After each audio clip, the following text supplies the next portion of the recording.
بسم الله الرحمن الرحيم.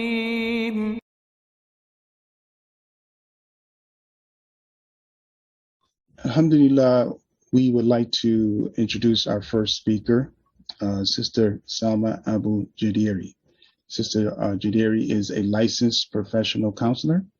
She works with couples, individuals, and families of diverse cultural backgrounds. She provides a safe and non-judgmental and compassionate place in which to explore issues and solutions to problems by using a collaborative approach that is respectful of clients' values and helps clients develop a more positive perspective of their lives, which enables them to discover solutions and develop new strategies for dealing with their problems. She uses client-centered approaches, tailoring to counseling to meet the client's needs. Sister Abugideiri has a postgraduate training in marriage and family therapy. She has experience working with the following clinical issues of depression, anxiety, relationship issues, life transitions, trauma, domestic violence, sexual abuse, premarital and marital counseling, and cultural adjustment issues. Sister Abugideiri, we would like to welcome her as she will speak on the collective family healing from trauma, grief, loss, domestic violence, and vicarious trauma.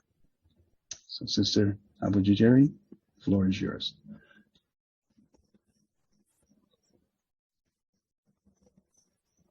Assalamu alaikum wa rahmatullahi wa barakatuh.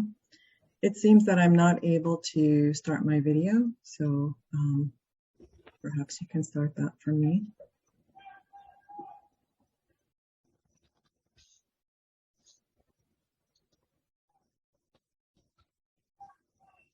Yeah, please, if you can continue your presentation while we work on the video. Okay. All right. Bismillah ar-Rahman ar-Rahim. Rabbi shrah li sadri wa yassir li amri wa hlul 'uqdatan min lisani yafqahu qawli. I'd like to thank MEC for hosting this program. It's a really important topic. And while we have been going through this pandemic now together for a year and a half and perhaps have heard talks about trauma and how to cope, I think it's always good to connect around this topic and to learn more together so we can continue building our resilience. So I'll be talking today about trauma. I'll define trauma, talk about the impact of trauma, define collective trauma, and I really can't talk about trauma without also talking about resilience and healing.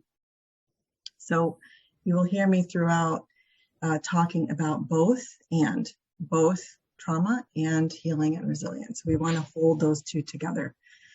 So before I start talking about trauma, I'm going to ask everyone to just take a moment and think of something positive that has happened in your life since March of 2020, since the beginning of the pandemic. Anything positive that happened in the past year and a half.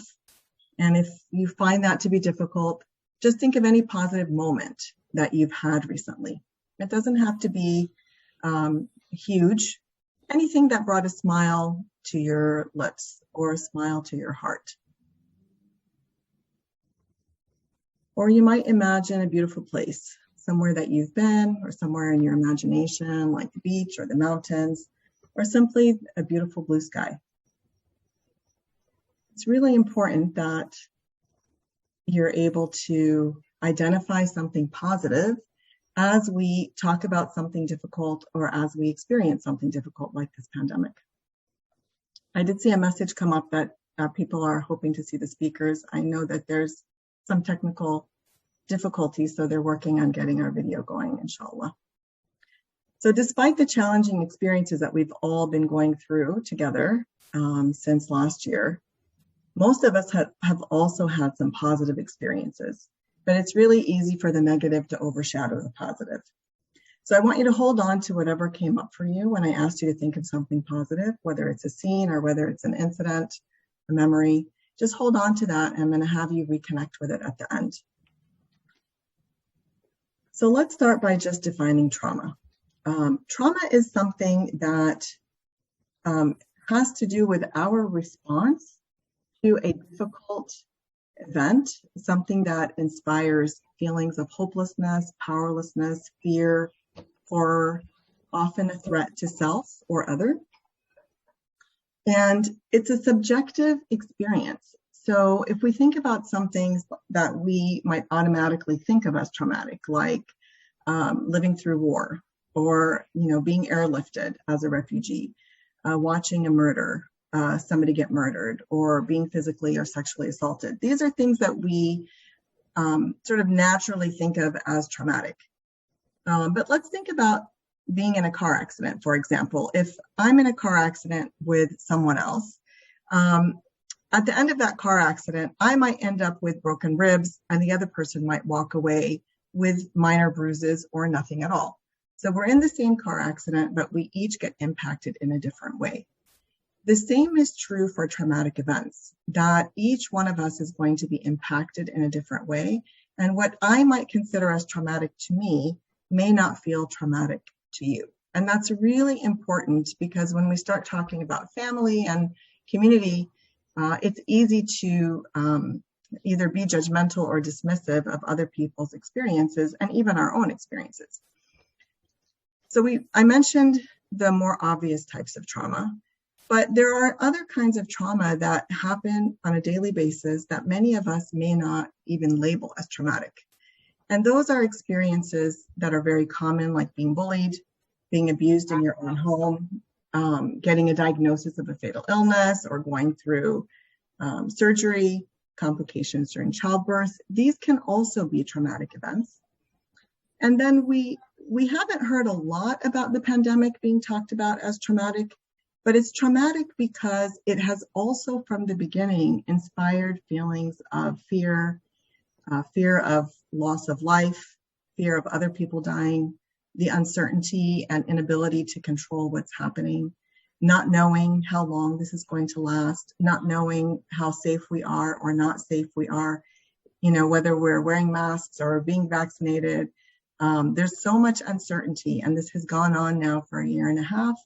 Hopefully, inshallah, there will be an end to it. So we also consider this pandemic as a traumatic event, and because it's happening all over the world and we're all experiencing it together, it is a collective type of trauma. Now, some people might object and say, how is this traumatic compared to people who are living in war, people who are struggling with violence in their home?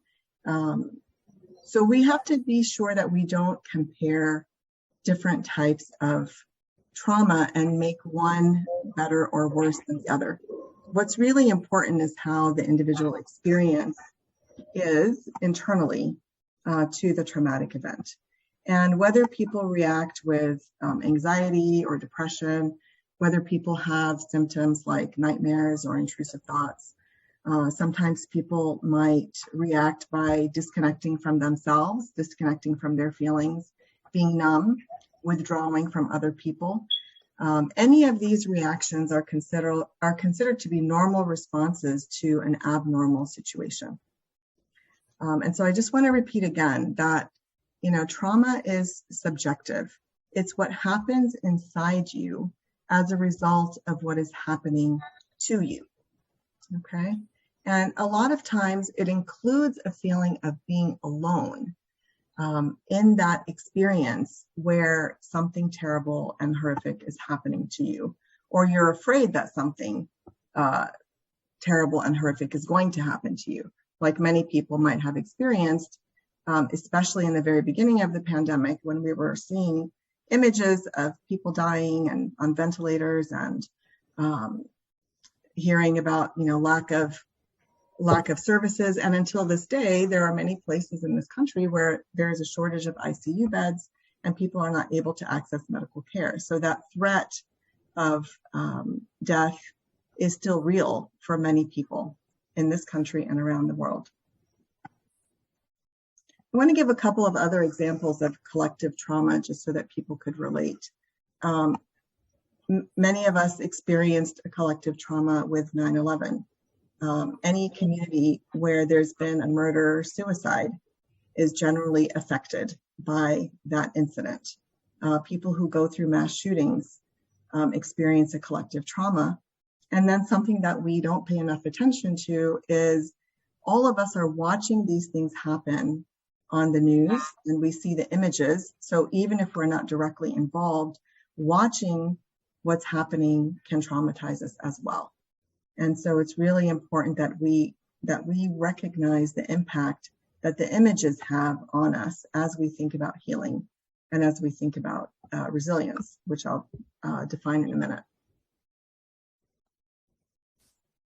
So coming back to the pandemic, some of the struggles that many people have experienced with the pandemic, of course, we know very well by now, the isolation, grief, loss of family and loved ones, but also loss of our normal lives, loss of our normal routines, loss of the feeling of safety, things that we used to do without thinking twice, like, going to the grocery store or just going to a wedding or going to a funeral. Now we have to think about it significantly. Who's going to be there? Are people vaccinated? Are people wearing masks? How are we going to keep ourselves safe? The concerns around safety and the mitigation factors that we've all been using to keep ourselves safe have also caused conflict in families where people might disagree on whether or not they should get vaccinated, whether or not they need to be wearing a mask, whether or not they should be wiping down surfaces. And so that has led to significant conflict in some families, unfortunately. And unfortunately, people have sometimes ruptured relationships as a result of this conflict. We've also had interrupted celebrations, people who have put their weddings on hold or have gotten married without having family and friends to celebrate with them. Interruption of baby showers and aqiqahs. All of the things that are normal parts of our lives have been suspended or disrupted. And we have found creative ways, of course, to continue with our lives, and that is a show of our resilience. And so resilience is when we are able to continue to carry on with life despite the hardship, despite the challenges, despite the fear and the anxiety and the uncertainty, that we're able to keep going. And resilience doesn't mean that we never have a bad day or that we never feel a moment of hopelessness or a moment of despair. We can certainly all have days when it might feel like, when is this thing going to be over? When are we ever going to get back to normal life? And we might feel hopelessness. But resilience means that we can pick ourselves up and we can look forward to another day, and we can look forward to, if it's not the next day, then maybe the next moment that will be after this difficult moment. An important thing to consider is the transgenerational impact of trauma. And so we have yet to see what will be the impact of this pandemic on our future generations. As we all have seen our children being isolated, whether in the educational setting and social settings, there's an impact. All of us who have also struggled to protect ourselves, to protect our families, who have to think about safety, who have lost loved ones, who have not been able to grieve in the ways that we're used to grieving. We still don't know what the impact will be on us and on future generations. But we do know a lot about what can mitigate the impact of trauma and what could facilitate healing and resilience. So I just want to repeat again before I start talking about what we can do to help each other, is that every one of us is going to respond differently. So even within one family, you might have family members who have completely different symptoms in terms of how they're being impacted by the pandemic. And of course, if people are experiencing the pandemic on top of other trauma, so if somebody's experiencing the effects of the pandemic and they're living in an abusive relationship, or the pandemic and they're also refugees currently, coming over from Afghanistan, or they're experiencing the pandemic while they're also living through war. So people who are experiencing multiple layers of trauma are also going to have kind of a different outcome. But within a family, as I gave the example of the car accident, one of us could walk away with broken bones, another one might walk away with nothing. And the same is true emotionally. And sometimes, what happens in families is people judge themselves if they happen to be the ones with more severe symptoms. Well, my brother went through this, but my brother didn't struggle with anxiety or depression. Must be something wrong with me. No, nothing wrong with you. You wouldn't judge me if I broke my ribs in that car accident and you didn't get anything more than a bruise or two. You wouldn't judge me for that. And in the same way, we're not going to judge each other for those who have more severe symptoms. And it's a function of a lot of different factors, which I won't be able to go into right now, but it could be, a combination of personality and previous trauma, previous experiences, as well as different risk and resilience factors. There may be people in the family that have nightmares. There may be people in the family that develop phobias that don't want to go out at all, and other people who really don't seem to struggle at all and continue on with their daily life. Some people may have a delayed reaction. So when the pandemic is over, there may be people who didn't seem to have any symptoms at all during the pandemic, but once everything goes back to normal, their symptoms might emerge, and all of that is normal. So when we talk about healing and fostering resilience, one of the first steps is to recognize and acknowledge the trauma. It's really important that we don't minimize the impact or exaggerate the impact, right? But that we just acknowledge it for what it is. And so we don't want to say things like, I hear people who have been in abusive situations, for example, if it was emotional abuse, they'll minimize it and say, well, I wasn't beaten up, or, I didn't have any bones broken, even though they lived in an environment of fear and intimidation. So we don't want to minimize or compare to other people. And you also shouldn't neglect your symptoms just because they might be less severe than someone else's. That would be like, if you go into an emergency room and you have a broken arm and there's somebody who has, who's having a heart attack. Yes, they're going to treat the person with the heart attack first, but you don't want them to send you home and say, well, it's just a broken arm, get over it, right? And so we also don't want to do that with emotional pain. As I mentioned, that one of the symptoms and impacts of trauma is that we disconnect from ourselves and from our emotions, and we disconnect from the traumatic event. So one of the things that we want to do for healing and to promote resilience is to connect. We want to connect to ourselves. So taking time to notice what we're feeling, how we're being impacted.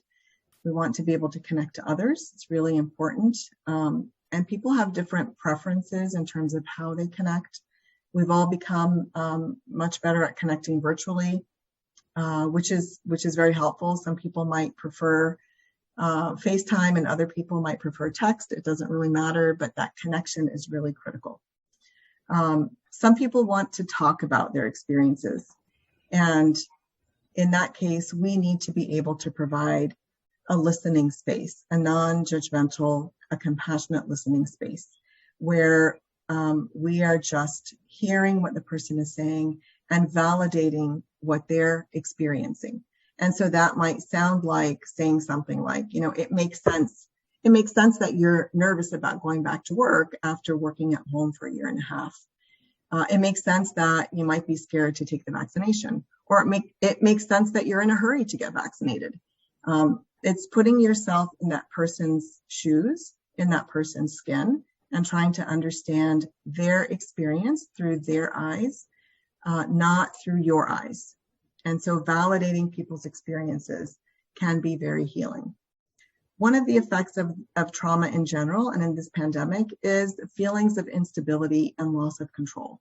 And so from the very beginning of the pandemic, we've heard a lot of good advice about creating routines and trying to maintain those parts of your life that you can. So trying to eat healthy meals, trying to maintain proper bedtimes, even though you may not be going to work, but, maintaining hygiene and taking showers and changing your clothes, things that, in the beginning, I think a lot of people were saying they just kind of quit doing, and all of us got a little bit lazy. But there are other things that are important too, especially with children, that you keep your promises. So it's always important to keep your promises, but when we're going through times of instability and uncertainty, anything that we can count on is really important to keep in place. People may need extra reassurance during this difficult time, extra reassurance of your love, of your commitment, extra reassurance of things that are going to stay the same, like, going to bed at the same time, or, waking up and having your breakfast in the same way that you normally have your breakfast. Any of those small things that you can control help provide that feeling of stability. Another thing that's really important in times where things are happening to us that we can't control, it's really important that we give each other choices and that we're not imposing things and kind of reinforcing a feeling of lack of control. So even the youngest child can be given choices. Do you want to wear these blue pants or you want to wear your brown pants? So that's a choice. And we want to give each other choices as adults as well, rather than imposing. All of these things help. We also want to identify things that we can look forward to.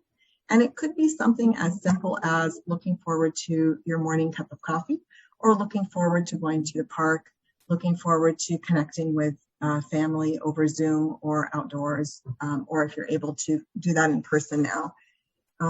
But looking forward is also an antidote to the feelings of uncertainty and fear, and especially, fear of loss of life or loss of health. And so anything that you can plan, that you can look forward to, is really important. Other things that we can do are related to regulating our nervous system. So when we are going through a difficult time, obviously we feel anxious, we feel stressed, and learning techniques that can help calm our nervous system. And that could be different for different people, but there are some things that generally work. And one of those things is paying attention to your breathing. By definition, when we're going through stress, our fight, flight, freeze response gets activated and we start to breathe more shallowly. The moment that we can pause and slow down our breath and pay attention to it, we're sending a signal to our brain that we're actually not in danger. And we can start to engage our parasympathetic nervous systems and calm ourselves down. And once we calm down, we're able to think better, and we're able to engage and identify, we're able to identify what we need to do next and how we can take care of ourselves and how to take care of each other. There are some other things that you can do. One of them we did at the very beginning, which is to think of something that makes you happy. When you think of something that makes you happy, your brain is going to shift into a different emotional state. If you think about something scary, your brain will shift into a stress state. If you think about something pleasant, your brain will shift. And you can visualize, it could be completely imaginary. So if you imagine being in a place that you enjoy, if it happens to be somewhere in nature, ask yourself what you see, what you hear, what you can smell, what you feel on your skin in terms of like the weather, the wind blowing. And as you engage your senses, even imaginally, your body and your brain will start to calm down. So we can do that with children as well. We can ask them to imagine something. We can also give them something, or give ourselves something that, for example, feels soft to the touch, or something that smells good, something that tastes good, something that's visually appealing. And as we engage our senses, we will notice that our body is calming down. It's also really important that we pay attention to our own personal coping styles and preferences. What are the things that help you to calm down? It might be different from someone else. Engaging in anything that's spiritual can be very calming. I'm not going to trespass on Imam Suhaib's presentation, but just to note here that we do have this tremendous resource as believers where we can engage. Even the reminder, the verses that the brother recited at the beginning of the program, where we're reconnecting, and we know that Allah subhanahu wa ta'ala is giving us this test, and He's also giving us everything that we need to overcome this test, and He's going to reward us for all efforts that we make to be patient, to overcome, and to help each other. I'm just going to wrap up by reminding you that in every difficult situation, there is always something positive that's happening. And we might have to train ourselves to find that positive thing. If you're able to hear me right now, then your ears are working. So that's something positive, right? If you were able to join, then you have some ability, some technological ability. So that's something positive, right? In every difficulty, there is something positive. And one of the things that's really important is to train ourselves to identify and to give gratitude for those things. And so I will ask each of you to continue this practice as you go throughout your days. You might be the source of something positive for someone else. So if you happen to be in a particularly good place and you're out and with your family, or not out with your family, you'll be wearing a mask, but if you're indoors with your family and you're offering a smile, that might be just what the other person needs. It might be that you don't have a smile to offer on a particular day. Then look around and see the evidence of Allah subhanahu wa ta'ala's mercy and the ease that He's putting in someone else for you. It might be that someone else has a smile for you, but there's always something positive. For me, at the beginning of the pandemic, somehow the sound of the birds seemed especially uplifting. And I felt that this was just something very beautiful that Allah subhanahu wa ta'ala had given us during a time of great uncertainty. And so that was something that I looked forward to and that I found gave me ease. And in every day, there is something. Now, if people are struggling with any kind of symptoms and are not able to get back on track, then it's really good to encourage family members or friends or yourself to get professional help. And I know that it's actually challenging right now to get professional help because there is such a demand for therapy. So it's a good thing that people are seeking therapy. It can be frustrating if you're not able to access it. But I will just encourage you to reach out, even if you have to get on someone's waiting list, get on the waiting list. The waiting list will, it will be your turn sooner than later. And it's important to get that help for yourself if you need it. And there's absolutely no shame in that. So I'll stop here to respect my fellow panelists. بسم الله الرحمن الرحيم